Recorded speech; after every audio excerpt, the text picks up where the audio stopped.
Welcome, beautiful threat. Welcome, glorious disruption. Welcome, the one they never planned for. You ever notice how the whole machine looks invincible from far away? Big buildings, clean suits, perfect little smiles, fancy words, rules, timelines, deadlines, systems, and everybody around you acts like it's sacred, like it's permanent, like it can't be touched, like if you even breathe wrong near it, the whole world is going to punish you for being alive. That's how they keep people obedient. Not with truth, with theater, with performance, with fear dressed up like order. And then there's you. You came in bleeding, doubting, dragging old pain behind you like broken chains. You didn't look dangerous. That's the funny part. You looked tired. You looked overlooked. You looked like one more person they could step over while they kept their little empire moving. They thought you were too hurt to matter, too isolated to matter, too confused to matter, too late to matter. That was their first mistake, because the people who break systems are almost never the polished ones.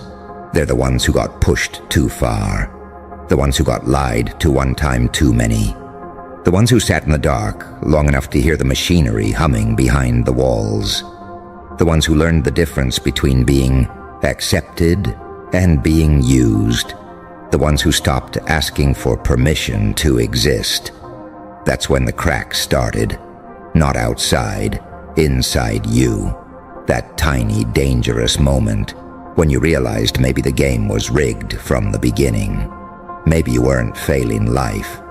Maybe life, as it was handed to you, was designed to keep you apologizing. Maybe all those voices telling you to stay in line were never trying to protect you. Maybe they were trying to protect their access to your obedience. That realization changes a person. You stop worshiping approval. You stop kneeling to people who only clap when you shrink. You stop calling survival a blessing when the price is your soul. You stop dressing your misery up as maturity. You stop confusing exhaustion with success. You stop mistaking numbness for peace. And the second that shift happened in you, the walls started shaking. See, they never just wanted your labor. They wanted your spirit arranged in a way that made you easy to predict, easy to shame, easy to replace, easy to threaten. That was the deal. Show up, behave, stay scared, compete with other broken people for scraps. Call it ambition, call it adulthood, call it just how the world works. Swallow your rage, silence your instincts, ignore the screaming in your chest, smile for the camera, clock in, scroll, compare, collapse, repeat. That was the system. And then you did the most unforgivable thing a controlled world can witness. You looked at the whole circus and said, no. Not polite. No. Not soft. No. Not maybe later. No. A dangerous no. A no with teeth in it. A no that came from years of betrayal, years of being underestimated, years of carrying pain quietly, while everybody assumed you were weak because you were quiet. You weren't weak. You were loading the weapon. You were learning. You were watching. You were collecting proof. Every fake friend, every manipulator, every boss who smiled while draining your life, every family voice that mistook ownership for love, every institution that fed on your fear and called it guidance. You were taking notes. And one day you stopped being a victim of the pattern and became the interruption. That is why they're furious. Not because you ran. People leave cages every day. They're furious because you left the cage and showed everyone else where the door was. That's different. That's catastrophic. Because most people don't need a map. They need evidence. They need to see one person do the impossible and survive it. One person reject the role. One person walk away from the script. One person refuse to collapse on command. One person say, This is poison, and I'm done swallowing it. You became that evidence, and you don't even understand how threatening that is to a world built on silent compliance. You think your growth is private. It's not. You think your refusal is personal. It's not. You think when you stop begging, stop chasing, stop explaining yourself to people committed to misunderstanding you, that it only changes your life. Wrong. It sends a signal. It tells every exhausted soul watching from the shadows that escape is possible. It tells every person who feels trapped in a fake job, fake relationship, fake version of themselves, that there is another way to live besides being emotionally farmed for somebody else's comfort. That's why your transformation creates panic, because panic is what happens when control stops working. And let's be honest, you didn't break because you were weak. You broke because you kept trying to be strong in places that were designed to drain you. You kept trying to be loyal in rooms where loyalty was being weaponized against you. You kept trying to love people who were only interested in what they could extract. You kept giving grace to people who mistook your patience for permission. You gave and gave and gave until one day your soul looked back at you and said, "Enough." That word changes destinies. Enough of shrinking. Enough of chasing people who only like the version of you that suffers quietly. Enough of pretending that your anxiety is random when it's being triggered by environments that betray your nervous system every single day. Enough of breaking your back for tables where your name was never truly respected. Enough of calling yourself lazy when you're actually burnt out from carrying emotional wars nobody helped you fight. Enough of being told to calm down when your spirit is reacting normally to abnormal levels of manipulation. Enough. And the version of you that rose after enough is not easy to control. That version sees through timing games. That version hears the emptiness in fake compliments. That version recognizes when be realistic really means stay small so I can stay comfortable. That version is dangerous because it no longer needs the applause of the people who benefit from its weakness. That version of you, that's the one they can't predict. That's the one that scares them. Because here's the truth nobody says out loud. Systems do not fear loud rebels nearly as much as they fear calm, healed, clear-eyed people. Loud rebels can be framed, smeared, mocked, distracted, turned into caricatures. But a person who is deeply awake, a person who sees the game, feels the trap, and still chooses themselves without asking permission, that kind of person is hard to bait, hard to shame, hard to control. You become unprofitable to broken structures. Think about that. Your insecurity made money for somebody. Your self-doubt kept somebody powerful.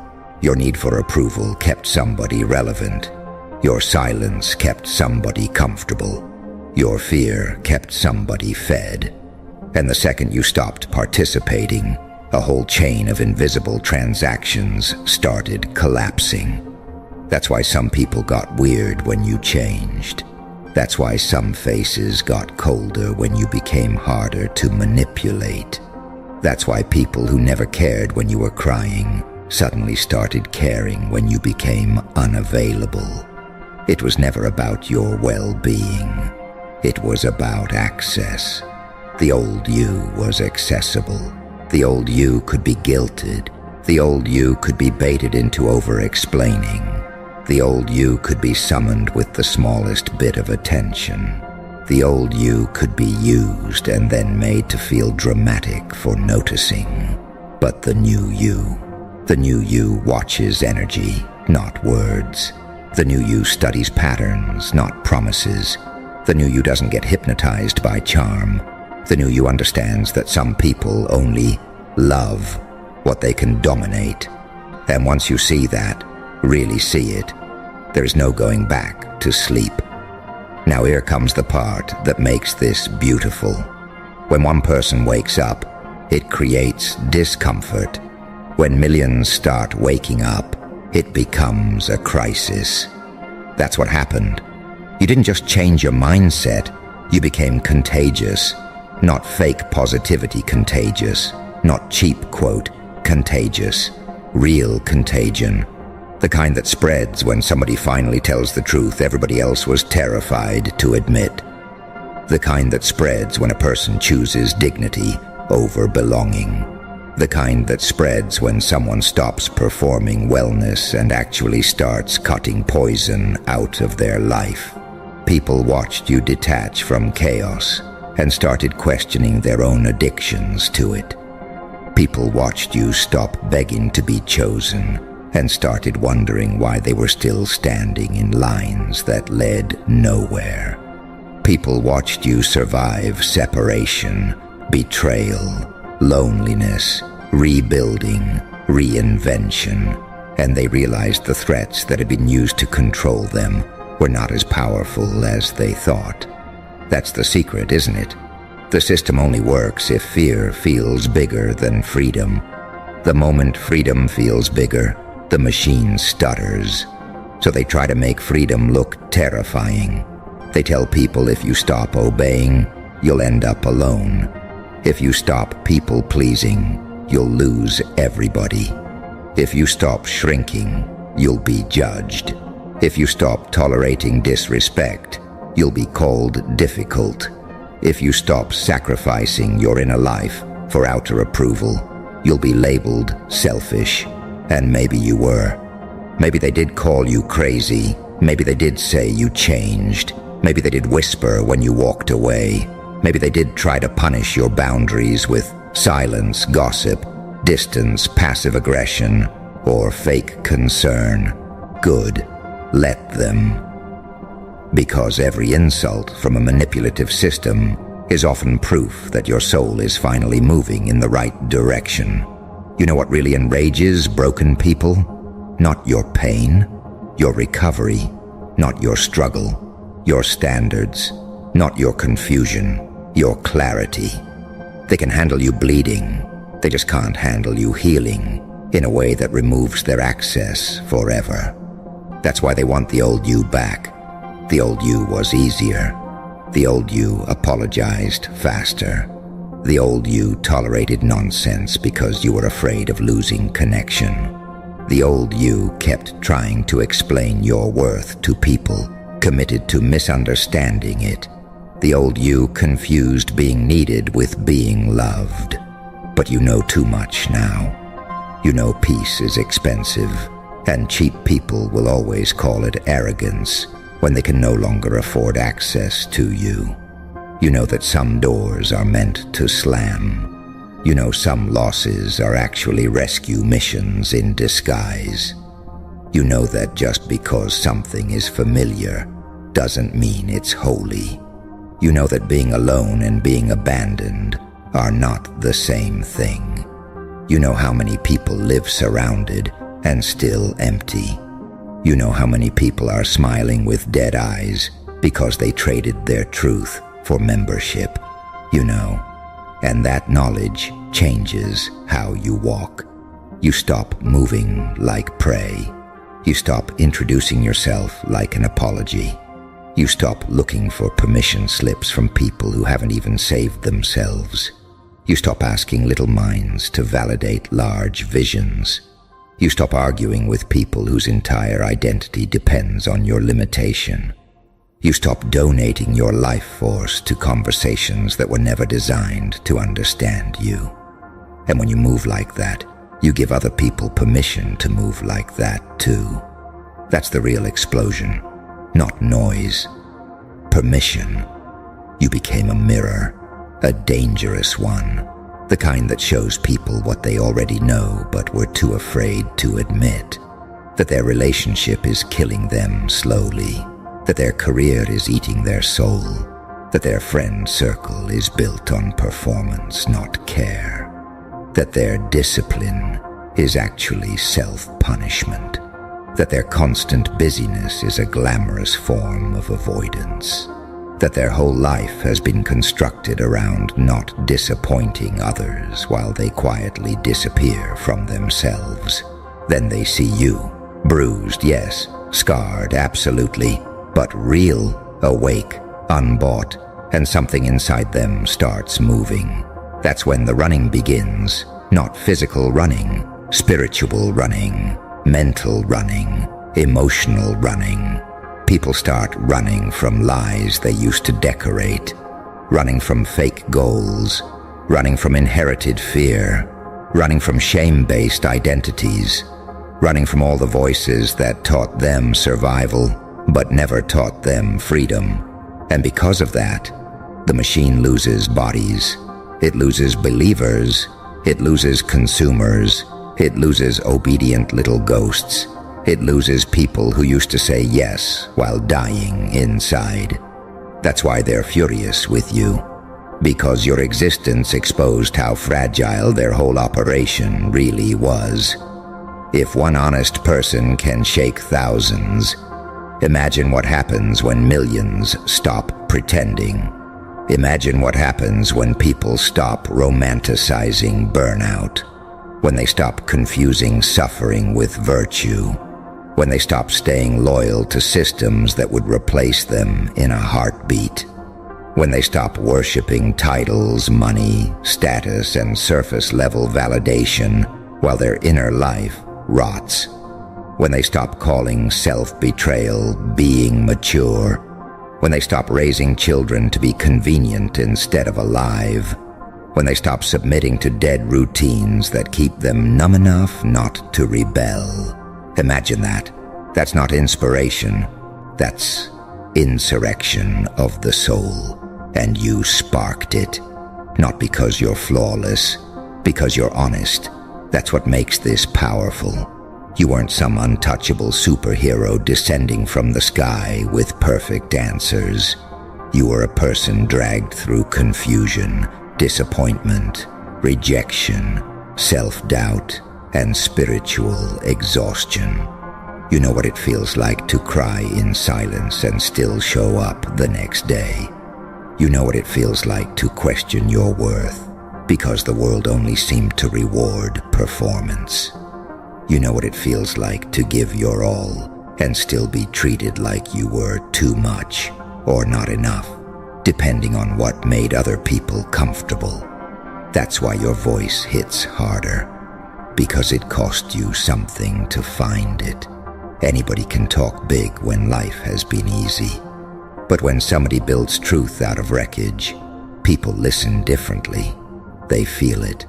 And people are starving for something real. They are tired of filters, tired of polished lies, tired of motivational fluff that sounds pretty but changes nothing. Tired of being told to just think positive while they're drowning in systems that profit from their depletion. Tired of being sold healing by people who still worship appearances. Tired of being asked to stay soft in places that feed on softness. They don't need another script. They need proof that transformation is ugly before it becomes powerful. They need proof that clarity can feel like grief before it feels like freedom. They need proof that walking away from poison can feel lonely before it feels holy.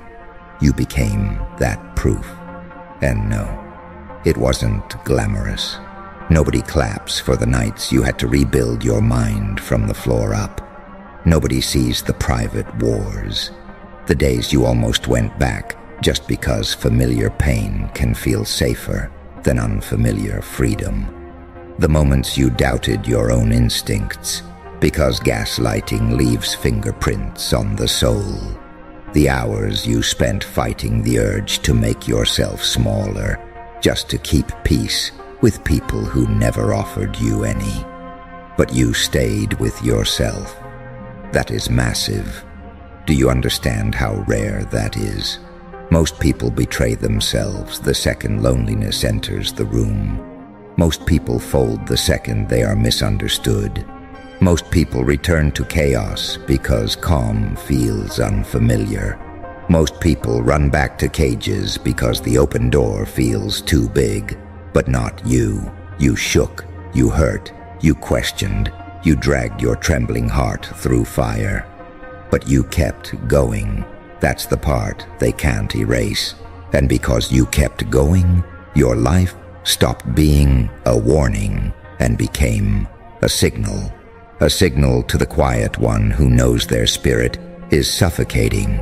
A signal to the overgiver who has confused depletion with love.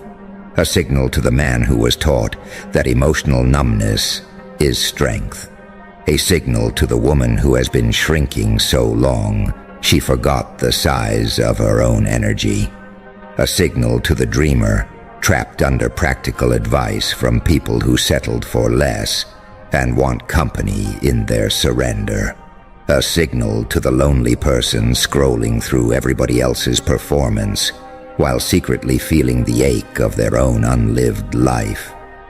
You tell them, without even saying it directly, there is more than this. There is more than survival. There's more than obedience. There's more than pretending.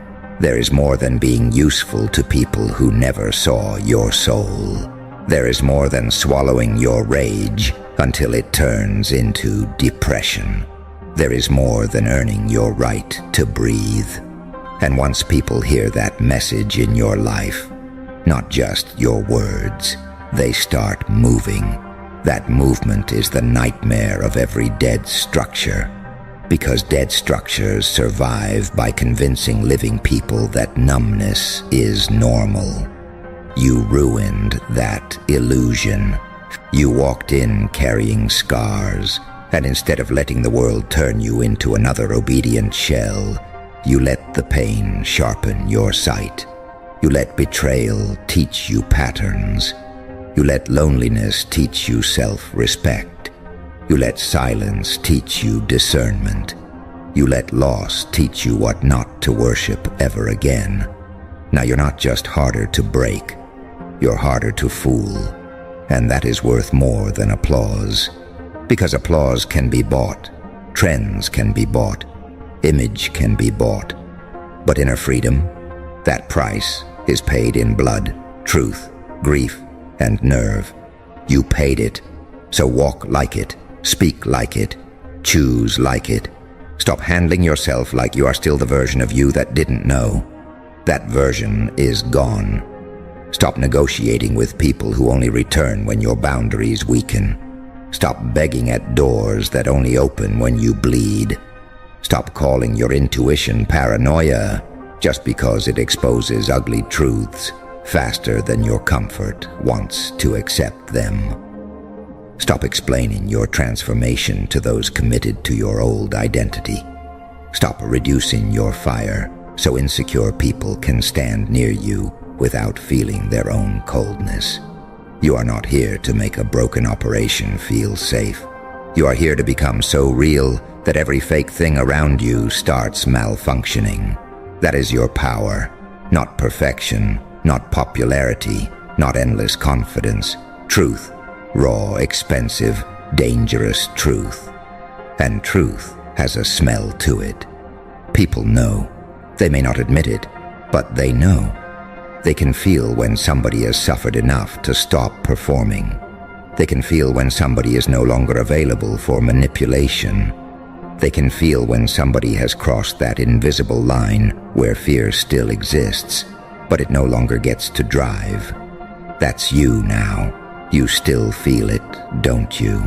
The tension, the weird reactions, the sudden distance from people who used to love how easy you were to access, the quiet hostility, the fake confusion, the little punishments, the subtle attempts to make you feel guilty for becoming a person with standards, timing, boundaries, self-respect, and eyes that work.